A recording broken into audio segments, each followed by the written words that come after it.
Vítajte na YouTube kanáli stránky Čergo.sk. Volám sa Martin Roškanin a nachádzam sa v nadmorskej výške takmer 1000 metrov nad morom na výbežku bočného hrebeňa Lisej v mieste, ktoré niekedy neslo názov Pri krížu.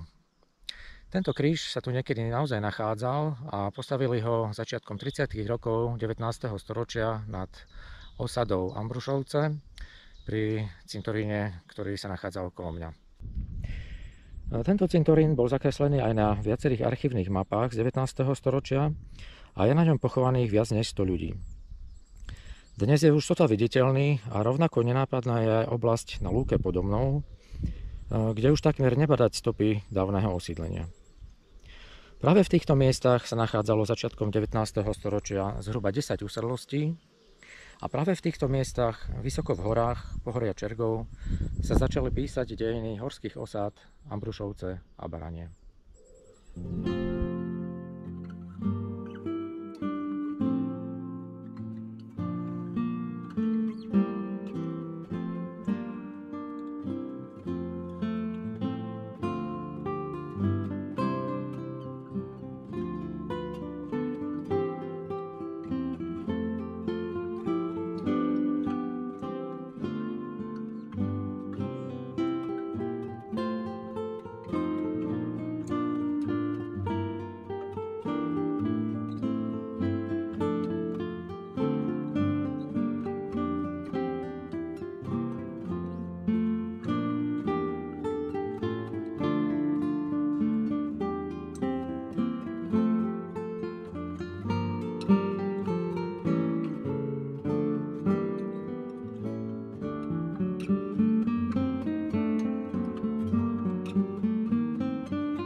Toto miesto, kde sa nachádzame, som si vybral zámerne, pretože práve tu na svahoch v údolí za mnou sa nachádzali Horné Ambrušovce a práve tu boli postavené prvé usadlosti niekedy na prelome 30. rokov 19. storočia. Keď som niekedy v roku 2006 prvýkrát navštívil vtedy už zaniknuté obce Baranie a Ambrušovce, o tomto mieste som samozrejme ani len netušil. V tom čase sa tu dole podo mnou nachádzal hustý smrekový les a aj posledné stopy niekdajšieho osídlenia v podobe kamenných muríkov, základov domov boli vtedy ukryté v lese na neprístupných miestach. Minulosť týchto obcí bola časom zabudnutá a nepísalo sa o nich v žiadnej knihe. V kronike obce Olejníkov sa zachovala len jedna legenda. Dokonca ani pamätníci, ktorí v týchto osadách žili, mi nevedeli povedať, ako a kedy tieto obce vznikli. O to náročnejšie, ale aj zaujímavejšie bolo pátranie po prvopočiatkoch týchto osád.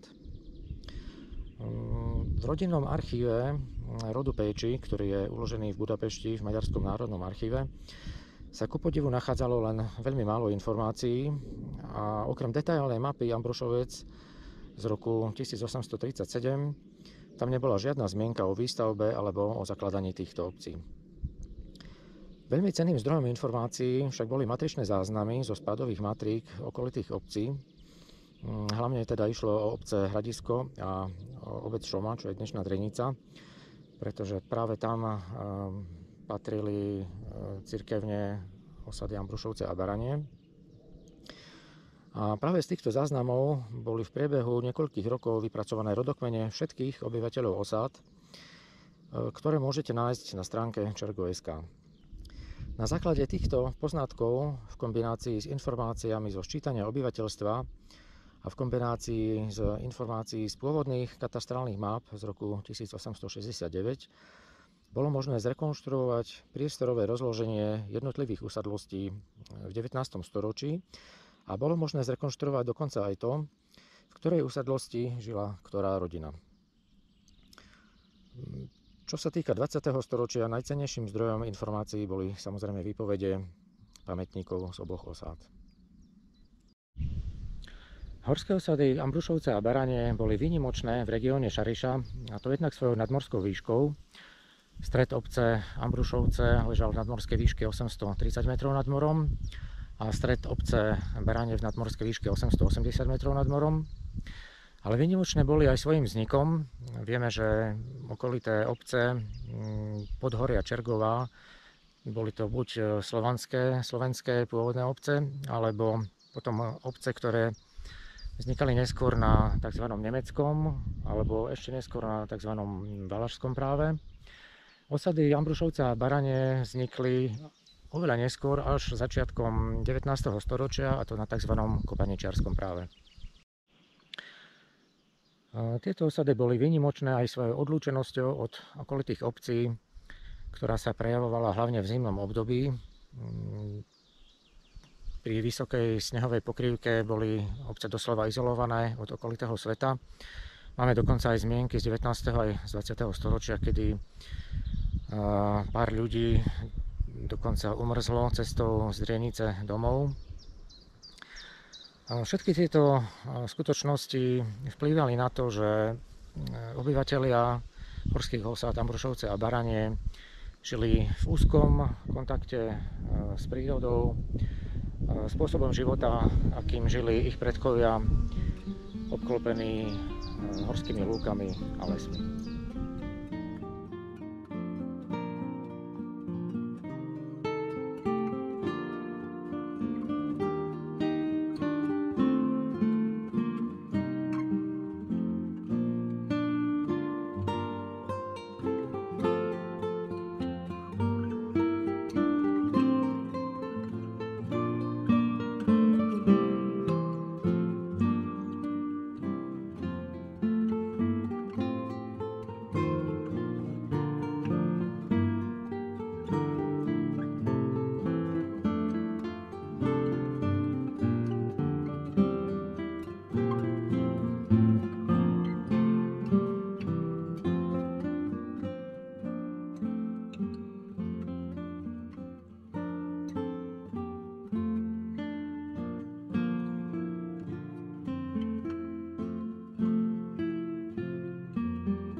Ako som už spomínal, práve na svahu za mnou ležali Horné Ambrušovce, ako to máme zachytené aj na archívnej mape z roku 1837.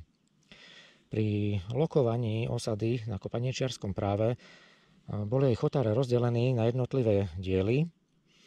Dlhé úzké pásy pozemkov situované kolmo na tok Ambrušovského potoka a domčeky postavené na okraji týchto parciel vykazujú črty zárubkového osídlenia, ktoré je typické pre osídlenie na Kopaničiarskom práve. Vieme teda, že v roku 1837 už existovala obec Ambrušovce. Pozrime sa však bližšie na to, kedy obce vznikli a čo bolo dôvodom ich vzniku.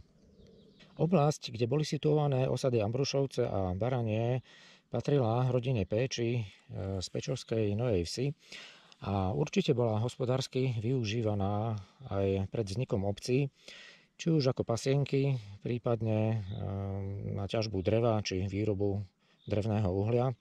Výstavbou obcí však rodina Péči sledovala účinnejšie využitie svojich voľných pozemkov s očakávaním budúceho zisku. Pri pohľade na mapu majetkov rodu Péči z roku 1818 je zrejmé, že osady Ambrušovce a Baranie vtedy ešte neexistovali. V priestore, kde bola o niekoľko rokov vystavaná obec Ambrušovce či obec Baranie, nenachádzame v mape zakreslené ani usadlosti, ani názvy týchto obcí, pričom bola táto mapa veľmi podrobná a išlo o mapu majetkov rodu Péči. Prvá písomná zmienka o obci Ambrušovce sa nachádzala v schematizme grécko-katolíckej Prešovskej eparchie z roku 1833. V schematizme z roku 1837 sa objavila dokonca informácia, že obec Ambrušovce začala byť obývaná v roku 1830. Na základe týchto informácií vieme, že obec Ambrušovce teda začala vznikať a bola vystavaná niekedy medzi rokmi 1818, kedy ešte neexistovala, až 1830, kedy už bola obývaná. Prvá písomná zmienka o obci Baranie je z roku 1846 a spomínala sa v listine, kde sa vymedzovali pozemky medzi obcami Budovce a Ambrušovce. A podobne ako aj pri obci Ambrušovce, aj o obci Baranie sa objavil údaj v schematizme, tentokrát z roku 1857, kde sa uvádza, že obec Baranie začala byť obývaná v roku 1840. Obec Baranie teda bola vystavaná o niekoľko rokov neskôr ako Ambrušovce a bola dokázateľne obývaná až v roku 1840.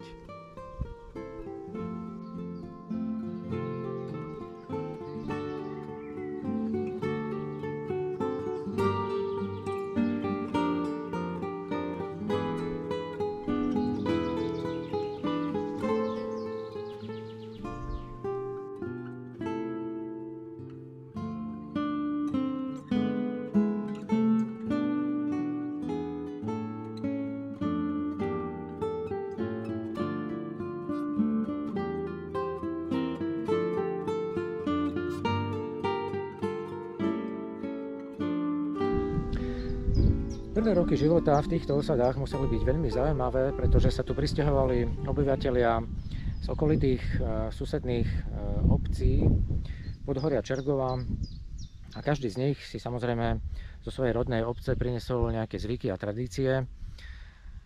Zo ščítania obyvateľstva z roku 1869 dokonca aj vieme, z ktorých konkrétnych obcí tu ľudia prišli.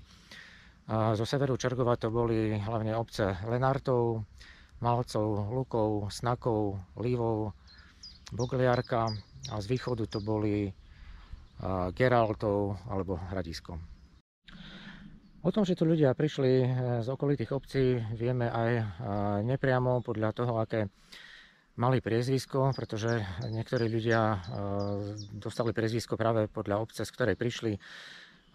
Takéto priezvisko dostal aj Jan Novák, ktorý v niektorých matričných záznamoch vystupuje pod menom Kryžanský, pretože prišiel z Krížov. Jeho manželka Mária, rodená Polačková, jej otec bol Jozef Piatek.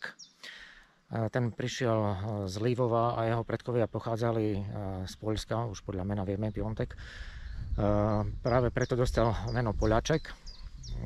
Ďalší, napríklad rodina Starinských, prišla zo Stariny, bola tu ďalšia významná obec, z ktorej tu prišlo hlavne do Ambrušoviec veľa rodín.